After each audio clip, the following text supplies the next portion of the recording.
Laban ng Converge Fiber Xers kontra NLEX Road Warriors. 3-2 na ang NLEX habang 2-2 naman ang Converge. Matapos ang hindi magandang debut ng first overall pick rookie na si Justin Baltazar, susubukan bumawi ni Balti dito sa kanyang pangalawang laro. Opening quarter mga idol, 6-2 nating start para sa Converge Fiber. 4 na puntos dyan galing kay Alec Stockton. 7-2 nating run naman naging sagot ng NLEX. 5 straight points mula kay Anthony Simerad at alley-oop dunk mula kay Mike Watkins. Galing assist ni Robert Bolick, parang sinisipon si Berto mga idol. Sumalampak na din si Chick Diallo sa kanyang back-to-back field goal. Init ng naging palitan ng basket ng dalawang import na may parehas meron ng double digit sa puntos. Halo si Watkins lang ang gumawa sa NLEX habang daming locals ang umambag sa Converge, including etong si Justin Baltazar coming off the bench. Nakapondo ng 4 points sa kanyang back-to-back basket papatapos ang unang quarter. Dahil dyan lumamang 10 ang Fiber Xers mga idol, 28-18.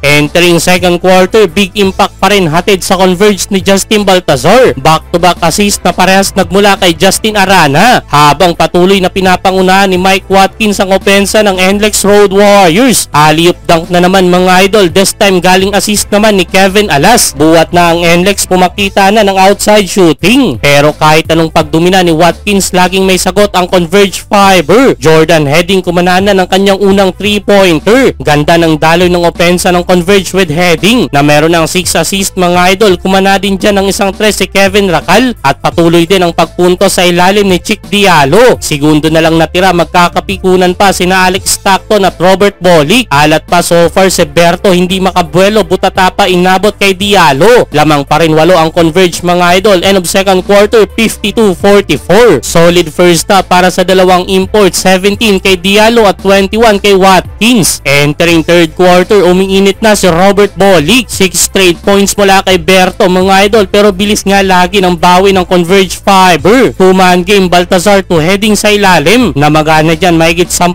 kanilang lead, 68-58 under 5 minutes. Sa dulo, nakagawa ng run ng NLEX. Takeover na si Robert Bolick, kumana ulit ng 9 straight points. Kahit papaano, naibaba nila 5 kanilang hinahabol. End of third quarter, 77-72. Fourth quarter, dumikit ang NLEX Road Warriors. Naibaba pa nila 2 lamang ng Converge, 84-82 under 8 minutes. Pero to the rescue si Alec Stockton na kumana ng 5 straight points na pinasigundahan pa ng slam dunk ni Chick Diallo. Last 2 minutes, 10 na ulit kanilang lead. Sa uli, panalo ang Converge Fiber.